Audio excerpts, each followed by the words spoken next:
जय हिंद। इससे पिछले वाले सेशन में हमने बात की थी अमेंडमेंट ऑफ द कॉन्स्टिट्यूशन के बारे में, आर्टिकल 368 पार्ट 20 के बारे में। आज हम बात करने वाले हैं basic structure of the constitution के बारे में। सबसे पहली बात तो ये कि बेसिक स्ट्रक्चर क्या है, इसके बारे में कॉन्स्टिट्यूशन में कहीं भी कोई भी बात नहीं हुई है। It is nowhere mentioned in the constitution.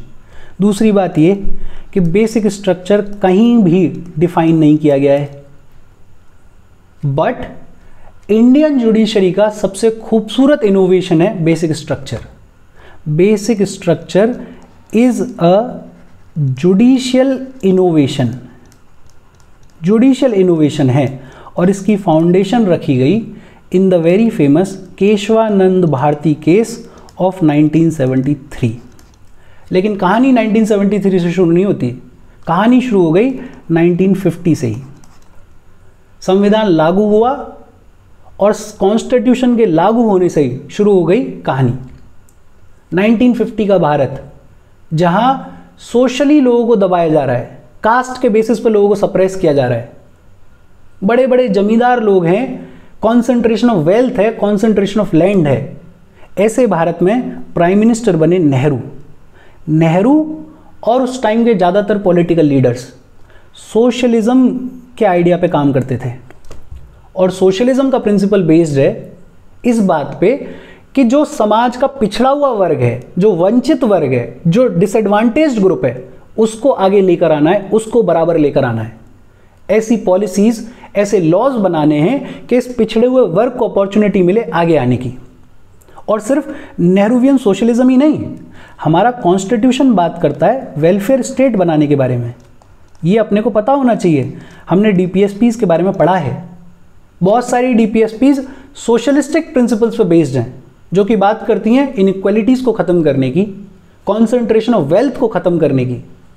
Article 38 जो कहता है to minimise inequalities in income, status, facilities and opportunities. Article 39 जो कहता है prevention of concentration of wealth and means of production. एक तरफ नेहरूवियन सोशलिज्म, दूसरी तरफ वेलफेयर स्टेट बनाने का सपना। और इस सब बैकग्राउंड में बातचीत शुरू हुई लैंड रिफॉर्म्स। सरकार ने लैंड रिफॉर्म्स लाने की कोशिश की। सरकार ने जमींदारी सिस्टम को अबॉलिश करने की बात की, अबॉलिशन ऑफ जमींदारी। बड़े बड़े जमींदार लोग हुआ करते थे ब्रिटिश इंडिया के टाइम से ही, ऐसे जमींदार जिनके पास हजार 2,000 बीघा जमीन है। ऐसे देश में जहाँ ज़्यादातर पीजेंट्स ऐसे हैं जिनके पास अपनी कोई ज़मीन नहीं है, लैंडलेस हैं, अगर ज़मीन है भी तो 1 बीघा 2 बीघा ज़मीन है। ऐसे देश में हजार 2,000 बीघे का जमींदार होना, concentration of wealth, concentration of land होना, ये वायलेशन है डीपीएसपीज का। तो जमींदारी सिस्टम को अबॉलिश करने की बातचीत की। लैंड सीलिंग, लिमिट लगाने की बात की कि एक फैमिली के पास में अगर एक लिमिट से ज़्यादा ज़मीन है तो सरकार उस ज़मीन को छीन लेगी और उसको डिस्ट्रीब्यूट कर देगी लैंडलेस पीजेंट्स के बीच में।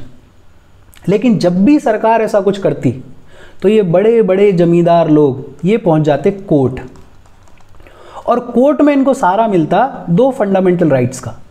एक तो article 19 clause 1 sub clause F जो कहता था right to acquire, hold and dispose of property. Article 31 right to property. हालांकि अब तो इनको हटा दिया गया है, डिलीट कर दिया गया है, अब ये फंडामेंटल राइट्स नहीं है, लेकिन तब तो थे। और ये कोर्ट पहुंच के आर्ग्यूमेंट देते थे कि देखो हमारे आर्टिकल 31, हमारे article 19 clause 1 sub clause F, हमारे फंडामेंटल राइट्स का वायलेशन हो रहा है। और सुप्रीम कोर्ट के पास में भी कोई चॉइस थोड़ी थी, फंडामेंटल राइट्स में लिखा हुआ है राइट टू प्रॉपर्टी, तो सुप्रीम कोर्ट को इन जमींदारों की बात सुननी पड़ती थी। और गवर्नमेंट के सामने बड़ी अजीब सी दुविधा खड़ी हो गई कि एक तरफ तो डीपीएसपीज हैं, हमें वेलफेयर स्टेट बनाना है, ये जो पिछड़े हुए ग्रुप्स हैं इनको आगे लाने के लिए काम करना है, और दूसरी तरफ है fundamental rights, right to property. करें तो करें क्या? तो गवर्नमेंट लेकर आई फर्स्ट कॉन्स्टिट्यूशनल अमेंडमेंट एक्ट 1951 में, और इस फर्स्ट कॉन्स्टिट्यूशनल अमेंडमेंट एक्ट के थ्रू सरकार ने ऐड किया आर्टिकल 31A। 31A के बारे में अपन ने बात की है। इस आर्टिकल 31A ने फाउंडेशन रखी लैंड रिफॉर्म्स की। अगर याद हो तो 5 कैटेगरी ऑफ लॉज को प्रोटेक्शन मिली है आर्टिकल 31A में। कौन से वो 5 कैटेगरीज हैं? पहला बात करता है एक्विजिशन ऑफ ईस्टेट के बारे में, दूसरा बात करता है taking over management of properties के बारे में, तीसरा बात करता है एमेलगमेशन ऑफ कॉरपोरेशंस के बारे में, चौथा बात करता है कि जो डायरेक्टर्स होते हैं, शेयर होल्डर्स होते हैं, अगर इनके राइट्स को मॉडिफाई करना है तो वो भी किया जा सकता है, और पांचवा बात करता है माइनिंग के जो लीज एग्रीमेंट्स हैं उनको अगर मॉडिफाई करना है या पूरी तरह से ख़त्म करना है तो वो भी कर सकती है सरकार। और ऐसे 5 कैटेगरी से रिलेटेड कोई भी कानून अगर सरकार बनाएगी तो उनको चैलेंज नहीं किया जा सकता, उनको खारिज नहीं किया जा सकता, ये कहकर कि वो आर्टिकल 14, आर्टिकल 19 और आर्टिकल 31 का वायलेशन करते हैं। Article 14 equality before law, article 19 clause 1 sub clause F अभी पढ़ के आए अपन, और article 31 right to property. Basically 31A में प्रोटेक्शन दे दी गई इन 5 कैटेगरी के लॉज को, आर्टिकल 14, आर्टिकल 19 और आर्टिकल 31 से। ये 31A के बारे में अपन ने पढ़ा हुआ है बहुत ढंग से। इसके अलावा आर्टिकल 31B ऐड किया, 31B और 9th शेड्यूल, और 31B में लिख दिया 9th शेड्यूल में अगर किसी भी लॉ को, एक्ट को प्लेस कर दिया जाएगा तो उसको जुडिशली रिव्यू नहीं किया जा सकता, उसको चेक भी नहीं किया जा सकता। 9th शेड्यूल हमारे कॉन्स्टिट्यूशन का सबसे controversial schedule, absolute immunity provided, कि अगर कोई एक्ट इस 9th शेड्यूल में प्लेस्ड है तो उसको चेक भी नहीं कर सकते हैं कि वो कॉन्स्टिट्यूशनली वैलिड है या नहीं है। और तीसरा आर्टिकल 15 क्लॉज 4 ऐड किया, इसके बारे में अपन ने पढ़ा है, इसका बैकग्राउंड है चंपकम दोराय राजन केस। और 15 क्लॉज 4 में कहा गया कि SC, ST या फिर सोशली और एजुकेशनली बैकवर्ड क्लासेस के लिए सरकार कोई भी स्पेशल प्रोविजन बनाती है एजुकेशन से रिलेटेड तो बना सकती है, और उसको चैलेंज नहीं किया जा सकता ये कहकर कि वो आर्टिकल 15 और आर्टिकल 29 क्लॉज 2 को वायलेट करता है। ये अपन ने ऑलरेडी पढ़ा हुआ है। और अब बड़ी अजीब सी सिचुएशन खड़ी हुई। अब तक तो जमींदार लोग कोर्ट पहुंचते थे और कोर्ट में जाके कहते थे कि देखो हमारे फंडामेंटल राइट आर्टिकल 19, आर्टिकल 31 का वायलेशन हो रहा है और हमें बचाओ। लेकिन अब सरकार ने आर्टिकल 31A में लिख दिया कि भाई हम आपकी प्रॉपर्टी को अक्वायर कर सकते हैं, एक्विजिशन ऑफ ईस्टेट, और आप 14, 19 और 31 के वायलेशन के लेवल पे उसको चैलेंज नहीं कर सकते हो। प्रोटेक्शन दे दिया आर्टिकल 31A में, और 31A को फंडामेंटल राइट बना दिया गया है। तो अब क्या करें जमींदार लोग? तो अब एक नया डिबेट शुरू हुआ, आर्टिकल 13 वर्सेस 368। 13 अपन ने पढ़ा हुआ है, 368 पिछले ही सेशन में पढ़ा है अपन ने, amendment of the constitution. Court के सामने एक केस आया, शंकरी प्रसाद वर्सेस यूनियन ऑफ इंडिया 1951, और यहां डिबेट शुरू हुई आर्टिकल 13 और 368 की। बड़ी इंटरेस्टिंग डिबेट है। आर्टिकल 13 अगर याद हो तो आर्टिकल 13 ये कहता है कि अगर कोई लॉ फंडामेंटल राइट्स को वायलेट करता है तो उसको वॉइड डिक्लेयर किया जाएगा, उसको खारिज डिक्लेयर किया जाएगा। आर्टिकल 13 ये कहता है, और लॉ में सारी चीजें इंक्लूडेड हैं। लॉ में एक्ट कोई बना है तो वो भी इंक्लूडेड है, लॉ में ऑर्डिनेंस कोई पास किया गया है तो वो भी इंक्लूडेड है, लॉ में कोई ऑर्डर, कोई नोटिफिकेशन, कोई रूल, कोई रेगुलेशन, कोई बाई लॉ, वो सब भी इंक्लूडेड है। यहाँ तक कि लॉ में कोई भी ऐसा कस्टम जिसमें फोर्स है लॉ के बराबर का तो उसको भी इंक्लूड किया गया है। और ये कह दिया गया कि ये अगर फंडामेंटल राइट्स को वायलेट करते हैं तो उनको आर्टिकल 13 के तहत वाइड डिक्लेयर किया जाएगा। शंकरी प्रसाद केस में ये कहा गया कि देखो आर्टिकल 13 कह रहा है कि कोई लॉ अगर फंडामेंटल राइट को वायलेट करेगा तो उसे वाइड डिक्लेयर किया जाए, और आर्टिकल 368 जो कि बात करता है कॉन्स्टिट्यूशन को अमेंड करने की, उसमें पावर्स दी हुई हैं पार्लियामेंट को कि पार्लियामेंट कॉन्स्टिट्यूशन को अमेंड कर सकता है। पिछले सेशन में पढ़ा है अपन ने। और आर्टिकल 368 के अंदर जो कॉन्स्टिट्यूशनल अमेंडमेंट किया जाता है उसको बुलाया जाता है कॉन्स्टिट्यूशनल अमेंडमेंट एक्ट। और ये एक्ट बड़ा इंपॉर्टेंट है, इसी के सारे आर्ग्यूमेंट दिया गया कि देखो आर्टिकल 13 में कोई भी लॉ अगर फंडामेंटल राइट को वायलेट करता है तो उसको वाइड डिक्लेयर करना है, और लॉ के तहत एक्ट भी आता है। और ये जो 368 है ये भी कॉन्स्टिट्यूशनल अमेंडमेंट एक्ट है, तो इसको भी आर्टिकल 13 के तहत कंसीडर करना चाहिए। और फर्स्ट कॉन्स्टिट्यूशनल अमेंडमेंट एक्ट अगर अपन देखें तो वो फंडामेंटल राइट को वायलेट कर रहा है। ये कह रहा है कि हम आपकी प्रॉपर्टी को छीन सकते हैं, एक्विजिशन ऑफ स्टेट, और आप उसको चैलेंज भी नहीं कर सकते हो। तो अब ये डिस्कोर्स शुरू हुआ कि देखो 368 को आर्टिकल 13 के लॉ की डेफिनेशन के अंडर कंसीडर किया जाए, और क्योंकि फर्स्ट कॉन्स्टिट्यूशनल अमेंडमेंट एक्ट हमारे राइट टू प्रॉपर्टी को छीन रहा है एक तरीके से, तो उसको वाइड डिक्लेयर किया जाए। ये आर्ग्यूमेंट दिया गया। लेकिन कोर्ट ने ये कहा कि ये जो कॉन्स्टिट्यूशनल अमेंडमेंट किया जाता है under article 368, it does not come under expression law as given in article 13 clause 2, कि आर्टिकल 13 में जो लॉ है उसके अंडर आर्टिकल 368 नहीं आता है। 368 अलग है। लॉ में जो ऑर्डिनरी लॉज आते हैं वो आते हैं, कॉन्स्टिट्यूशनल अमेंडमेंट एक्ट जो है वो आर्टिकल 13 की डेफिनेशन के अंडर नहीं आता है, और इसलिए इसको आर्टिकल 13 की लॉ की डेफिनेशन के अंडर वाइड डिक्लेयर नहीं किया जा सकता। बेसिकली कोर्ट ने एक लैंग्वेज में ये कह दिया कि पार्लियामेंट जो है वो फंडामेंटल राइट्स को छीन सकता है, अमेंड कर सकता है, टेक अवे कर सकता है, इन्फ्रिंज कर सकता है। और कोर्ट का ये स्टैंड रहा काफ़ी लंबे टाइम तक। इनफैक्ट शंकरी प्रसाद के बाद सज्जन सिंह केस जो कि 1964 का केस है, वहाँ तक कोर्ट का यही स्टैंड रहा। कोर्ट का स्टैंड बदला गोलकनाथ केस में। 17th कॉन्स्टिट्यूशनल अमेंडमेंट एक्ट लाया गया था 1964 में, और इस 17th कॉन्स्टिट्यूशनल अमेंडमेंट एक्ट के थ्रू राजस्थान और पंजाब जैसे स्टेट्स के लैंड रिफॉर्म एक्ट्स को 9th शेड्यूल में प्लेस कर दिया गया था। मतलब कि राजस्थान और पंजाब के लैंड रिफॉर्म एक्ट्स को अब जुडिशियली रिव्यू भी नहीं किया जा सकता, क्योंकि ये प्लेस कर दिए गए हैं 9th शेड्यूल में। तो राजस्थान में एक केस आया था सज्जन सिंह में तो कोर्ट का वही स्टैंड था जो शंकरी प्रसाद में था। लेकिन पंजाब के लैंड रिफॉर्म एक्ट्स के अगेंस्ट में केस आया Golaknath case versus state of Punjab 1967।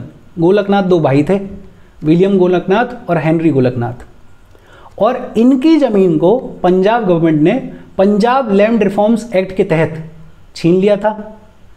और ये कोर्ट पहुंचे और इन्होंने कोर्ट में आर्ग्यू किया कि ये जो 17th कॉन्स्टिट्यूशनल अमेंडमेंट एक्ट है ये अनकॉन्स्टिट्यूशनल है, ये वॉइड है, इसको खारिज करो। गोलकनाथ केस में 11 जजेस की बेंच बैठी, उस जमाने तक की सबसे बड़ी बेंच, और उस बेंच ने कहा कि भाई ठीक है, गोलकनाथ ब्रदर्स जो कह रहे हैं वो सही बात कह रहे हैं। ये जो आर्टिकल्स, ये जो कॉन्स्टिट्यूशनल अमेंडमेंट किया गया है 17th कॉन्स्टिट्यूशनल अमेंडमेंट एक्ट, ये अनकॉन्स्टिट्यूशनल है, ये वॉइड है। और कोर्ट ने ये कह दिया कि ये जो 368 में कॉन्स्टिट्यूशनल अमेंडमेंट किया जाता है ये भी आर्टिकल 13 के लॉ की डेफिनेशन के अंडर आता है, और इसको भी चेक किया जा सकता है कि ये फंडामेंटल राइट्स को वायलेट कर रहा है या नहीं कर रहा है। बेसिकली गोलकनाथ केस में एक तरीके से कोर्ट ने ये कह दिया कि पार्लियामेंट जो है वो फंडामेंटल राइट्स को नहीं छीन सकता। अब तक शंकरी प्रसाद से लेकर सज्जन सिंह तक क्या स्टैंड था कि पार्लियामेंट फंडामेंटल राइट्स को छीन सकता है, लेकिन यहां गोलकनाथ केस में कोर्ट ने अपना स्टैंड बदला और यह कहा कि पार्लियामेंट फंडामेंटल राइट्स को नहीं छीन सकता। और ये गोलकनाथ केस उस दौर की बात है जब इंदिरा गांधी पावर में है। इंदिरा गांधी को बड़ा बुरा लगा, झटका लगा कि यार ये क्या हुआ। फिर इंदिरा गांधी उसी दौर में बैंक नेशनलाइजेशन की बात कर रही थी, 14 बैंक्स को नेशनलाइज करने की बात कर रही थी, लेकिन इस बैंक नेशनलाइजेशन के अगेंस्ट लोग कोर्ट पहुंच गए और एक केस आया आरसी कूपर केस। और आरसी कूपर केस में सुप्रीम कोर्ट ने कहा कि ये जो बैंक नेशनलाइजेशन किया गया है ये गलत है। इंदिरा गांधी को दूसरा झटका लगा। तीसरा, इंदिरा गांधी प्रीवी पर्स को अबॉलिश करने की बात कर रही थी और इस प्रीवी पर्स के अगेंस्ट में माधवराव सिंधिया पहुंच गए सुप्रीम कोर्ट कि ये जो प्रीवी पर्स को अबॉलिश किया जा रहा है ये गलत किया गया है। और सुप्रीम कोर्ट ने कहा कि हाँ भाई, प्रीवी पर्स को अबॉलिश किया जा रहा है ये गलत है, नहीं होना चाहिए। इंदिरा गांधी को तीसरा झटका लगा। और इंदिरा गांधी फियर्स लीडर थी, अपनी बात मनवाने की आदत थी उन्हें, कोई फर्क नहीं पड़ रहा सुप्रीम कोर्ट क्या कह रहा है, उनको जो करना है वो करना है। तो फिर कहानी आगे चली और फिर 1971 का इलेक्शन हुआ। 1971 के इलेक्शन में इंदिरा गांधी ने नारा दिया गरीबी हटाओ का, गरीबी हटाओ। और इंदिरा गांधी ने इलेक्शन में ऐसी भूमिका बनाई, लोगों को कहना शुरू किया कि देखो मैं तो बैंक्स को नेशनलाइज करना चाह रही हूँ तुम्हारे फ़ायदे के लिए, मैं तो प्रीवी पर्स को अबॉलिश करना चाह रही हूँ तुम्हारे फ़ायदे के लिए, मैं तो ये बड़े बड़े जमींदारों की ज़मीन को भी लेकर तुम्हारे बीच में डिस्ट्रीब्यूट करना चाह रही हूँ। लेकिन सुप्रीम कोर्ट आड़े आ रहा है, ये जो राजा महाराजा हैं ये आड़े आ रहे हैं। और अगर आप लोग चाहते हो कि मैं ये सारी चीज़ें कर पाऊँ तो मुझे समर्थन दो, मुझे मेजॉरिटी दो। 1971 का इलेक्शन हुआ और 1971 के इलेक्शन में कांग्रेस को मिली 352 सीट्स, प्रचंड बहुमत। इंदिरा गांधी पावर में आई और फिर इंदिरा गांधी ने अपने रंग दिखाना शुरू किया। इंदिरा गांधी लेकर आई 24th constitutional amendment act, 25th constitutional amendment act, 26th constitutional amendment act, 27th, 28th, 29th। 24th constitutional amendment act of 1971 के थ्रू ये जो गोलकनाथ केस में सुप्रीम कोर्ट ने कहा था कि पार्लियामेंट फंडामेंटल राइट्स को नहीं छीन सकता, इसको बदला गया। और 24th कॉन्स्टिट्यूशनल अमेंडमेंट एक्ट के थ्रू आर्टिकल 368 में क्लॉज 3 ऐड किया गया और आर्टिकल 13 में क्लॉज 4 ऐड किया गया और कह दिया गया कि आर्टिकल 368 पे आर्टिकल 13 का कुछ भी लागू नहीं होता। जो यहाँ पे कहा गया था, कोर्ट ने कहा था कि ये जो 368 है ये भी आर्टिकल 13 के अंडर आता है, इसको लिख दिया कि नहीं भाई साहब, आर्टिकल 368 का कोई लेना देना नहीं है आर्टिकल 13 से। और सेम बात 13 क्लॉज 4 में लिख दी कि आर्टिकल 368 का कोई लेना देना नहीं है आर्टिकल 13 से। विच मीन्स कि पावर दे दी पार्लियामेंट को दोबारा कि पार्लियामेंट अगर चाहे तो फंडामेंटल राइट्स को भी छीन सकता है, कोई दिक्कत नहीं है। 25th में इन्होंने बैंक नेशनलाइजेशन को इंप्लीमेंट किया। 26th में इन्होंने प्रीवी पर्स वाले वर्डिक्ट को खारिज किया और ऐसे चलता रहा। 29th कॉन्स्टिट्यूशनल अमेंडमेंट एक्ट, इस 29th कॉन्स्टिट्यूशनल अमेंडमेंट एक्ट के थ्रू केरला के लैंड रिफॉर्म एक्ट्स को 9th शेड्यूल में प्लेस कर दिया गया था। और 9th शेड्यूल में प्लेस करने का मतलब कि अब जुडिशियली रिव्यू नहीं किया जा सकता उसको। और केशवानंद भारती केरला के एक बहुत बड़े संत थे, इनके पास लंबी चौड़ी ज़मीन थी इनके मठ के पास में, और केरला लैंड रिफॉर्म एक्ट्स के तहत इनके मठ की ज़मीन को छीन लिया गया। तो केशवानंद भारती पहुंचे कोर्ट 1973 में और इन्होंने आर्ग्यू किया कि ये जो 9th शेड्यूल है जिसको कि एब्सोल्यूट इम्यूनिटी प्रोवाइडेड है कि इसको जुडिशियली रिव्यू भी नहीं किया जा सकता, ये गलत है, ये अनकॉन्स्टिट्यूशनल है। और केशवानंद भारती केस में सुप्रीम कोर्ट ने बड़ा खूबसूरत वर्डिक्ट दिया। कोर्ट को भी दिख रहा था कि एक तरफ प्रचंड बहुमत की सरकार है, एक बहुत फियर्स लीडर सामने खड़ी हुई है, और दूसरी तरफ सिटीजन्स के फंडामेंटल राइट्स को भी बचाना है, तो बड़ा बैलेंस्ड अप्रोच ली। कोर्ट ने बोला कि देखो 24th constitutional amendment act, 25th, 29th, ये जितने भी कॉन्स्टिट्यूशनल अमेंडमेंट्स लाए गए हैं ये ठीक हैं, ये कॉन्स्टिट्यूशनली वैलिड है। बेसिकली सुप्रीम कोर्ट ने ये कह दिया कि पार्लियामेंट के पास में पावर है कि पार्लियामेंट कॉन्स्टिट्यूशन के किसी भी हिस्से को अमेंड कर सकता है इंक्लूडिंग फंडामेंटल राइट्स। लेकिन सुप्रीम कोर्ट ने ये बोला कि पार्लियामेंट अमेंड तो किसी भी हिस्से को कर सकता है, लेकिन basic structure of the constitution को डिस्ट्रॉय नहीं कर सकता, डैमेज नहीं कर सकता। पूछा गया कोर्ट से कि बेसिक स्ट्रक्चर क्या है, पहली बार इसकी बातचीत हो रही थी हमारे यहाँ, तो कोर्ट ने बोला कि देखो जैसे जैसे हमारे पास केसेस आते जाएंगे, जब जब ज़रूरत महसूस होगी हम बता देंगे कि कौन सी चीज़ बेसिक स्ट्रक्चर का हिस्सा है, कौन सी नहीं है। बेसिक स्ट्रक्चर की फाउंडेशन रख दी गई केशवानंद भारती केस में। इसके बाद इस बेसिक स्ट्रक्चर के आइडिया की बातचीत हुई इंदिरा नेहरू गांधी केस 1975, और इसका भी बैकग्राउंड इस 1971 के इलेक्शन में ही लाई करता है। 1971 का इलेक्शन हुआ और 1971 का इलेक्शन मैडम इंदिरा गांधी ने लड़ा था रायबरेली से जीती थी ये। इनके अपोजिशन में एक आदमी था राजनारायण, मतलब इंदिरा गांधी के अगेंस्ट में राजनारायण ने इलेक्शन लड़ा था। ये राम मनोहर लोहिया की पार्टी के कैंडिडेट थे और राजनारायण को ये उम्मीद थी कि वो बड़ा आसानी से इलेक्शन जीत जाएंगे इंदिरा गांधी के अगेंस्ट में। इंदिरा गांधी बड़े ह्यूमंगस मेजॉरिटी से जीती, राजनारायण साहब हार गए। राजनारायण पहुंचे इलाहाबाद के हाई कोर्ट और इलाहाबाद हाई कोर्ट में इन्होंने आर्ग्यू किया कि इलेक्शन के दौरान इंदिरा गांधी ने माल प्रैक्टिसेस, करप्ट प्रैक्टिसेस की हैं जिसकी वजह से वो इलेक्शन जीती हैं। जैसे इन्होंने सरकारी गाड़ी, आर्मी ऑफिसर्स उनका यूज़ किया है, शराब बांटी है, बहुत सारे एलिगेशंस लगाए और इलाहाबाद हाई कोर्ट ने इंदिरा गांधी को इसके लिए कन्विक्ट कर दिया।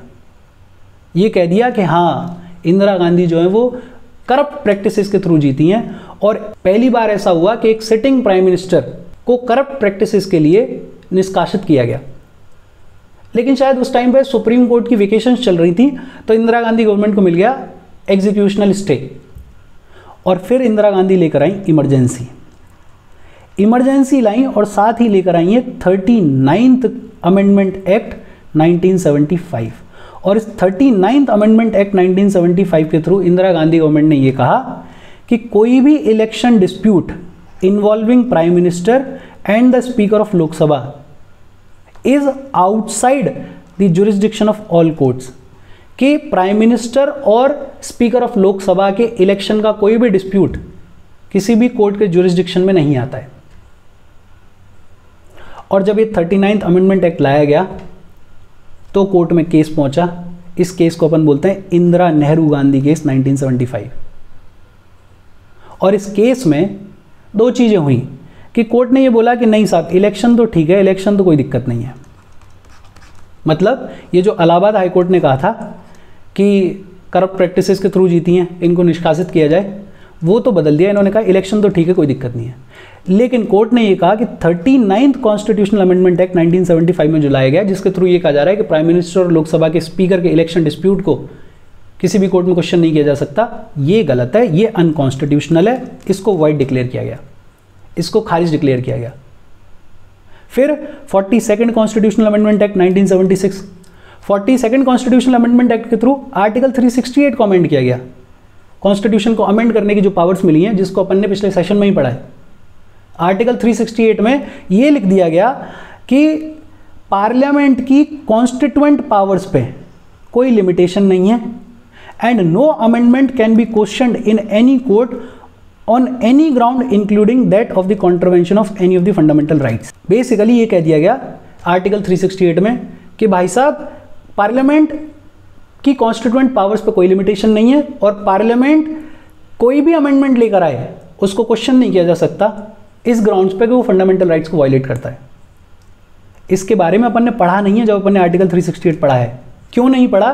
क्योंकि इसको खारिज कर दिया गया in the Minerva Mills case of 1980। Supreme court invalidated this provision as it excluded judicial review which is a basic feature of the constitution. और फिर वामन राव केस आया है 1980। वामन राव केस में सुप्रीम कोर्ट ने कहा कि देखो, बेसिक स्ट्रक्चर नाम की चीज़ है और ये क्लैरिफाई किया कि जितने भी कॉन्स्टिट्यूशनल अमेंडमेंट्स अप्रैल 24, 1973 के बाद लाए गए हैं, केशवानंद भारती केस के वर्डिक्ट की डेट के बाद लाए गए हैं, उनको चैलेंज किया जा सकता है, उनको चेक किया जा सकता है। 9th शेड्यूल में भी अगर वो रखे हुए हैं तो भी उनको चेक किया जा सकता है अगर उनको 24 अप्रैल 1973 के बाद प्लेस किया गया है। और यही सेम बात IR कोहेलो केस में भी कही गई है, ये भी अपन ने पढ़ा हुआ है। और उसके बाद से बेसिक स्ट्रक्चर एक बहुत खूबसूरत इनोवेशन की तरह से सरकार की पावर्स पे चेक का काम करता है। कुछ over the period of time चीज़ें ऐसी हैं जिनको ऐड किया गया है, जिनको बताया गया है कि ये बेसिक स्ट्रक्चर का हिस्सा हैं। वो एलिमेंट्स क्या हैं? सुप्रीमेसी ऑफ द कॉन्स्टिट्यूशन, कि कॉन्स्टिट्यूशन सुप्रीम है, कॉन्स्टिट्यूशन से ऊपर कुछ नहीं है, ये बेसिक स्ट्रक्चर का पार्ट है। Sovereignty, democratic and Republican nature of Indian polity. Court ने बताया कि sovereignty, democratic and Republican nature हमारे कंट्री का, ये भी बेसिक स्ट्रक्चर का पार्ट है। सेक्युलरिज्म बेसिक स्ट्रक्चर का पार्ट है। Separation of powers between legislature, executive and judiciary, ये भी बेसिक स्ट्रक्चर का पार्ट है। Federal character of the constitution, ये जो पावर शेयरिंग का अरेंजमेंट है हमारे कॉन्स्टिट्यूशन में, ये भी बेसिक स्ट्रक्चर का पार्ट है। Unity and integrity of the nation, welfare state, judicial review, ये सब बेसिक स्ट्रक्चर का पार्ट है। Freedom and dignity of individual, parliamentary system, rule of law, harmony and balance between fundamental rights and directive principles, ये सब कुछ basic structure का part है। इसके अलावा principle of equality, free and fair elections, independence of judiciary, limited power of parliament to amend the constitution, effective access to justice, principles underlying fundamental rights, powers of supreme court under article 32, 136, 141, 142। 32 तो अपन ने पढ़ा है, right to constitutional remedies. 136, 141, 142 अपन पढ़ेंगे। Powers of high court under article 226 and 227, ये सब कुछ basic structure का part है। ये over the period of time courts ने हमें बताया। अच्छा, लक्ष्मीकांत में इस चैप्टर के एंड में एक टेबल दे रखा है जहां बताया हुआ है कि किस केस में किस चीज को बेसिक स्ट्रक्चर का हिस्सा बनाया गया। सारे अगर याद नहीं रहे तो कुछ इंपॉर्टेंट वाले केसेस देख लेना। जैसे एक तो देख लेना केशवानंद भारती केस को, जो कि 1973 में लाया गया है। एक देख लेना मिनर्वा मिल्स केस को, मिनर्वा मिल्स केस जो कि 1980 में लाया गया है। इंदिरा नेहरू गांधी केस को भी देख लेना, ये लाया गया था 1975 में। इसके अलावा एक है किल होतो होलोहन केस, ये 1992 का केस है। इसके अलावा एक केस देख लेना कुलदीप नायर का केस, कुलदीप नायर केस, ये कुलदीप नायर केस है 2006 का। और एक देख लेना IR कोयलो केस, ये 2007 का केस है। इन केसेस को जरूर देख लेना कि इन केसेस में किस चीज़ को बेसिक स्ट्रक्चर का हिस्सा बताया गया है। उसके अलावा और बहुत सारे केसेस दे रखे हैं उसमें, एक बार उनको भी देख लेना, बट ये इंपॉर्टेंट वाले। बेसिक स्ट्रक्चर की बातचीत यहाँ खत्म हो गई। कोई डाउट हो please comment. Thank you very much.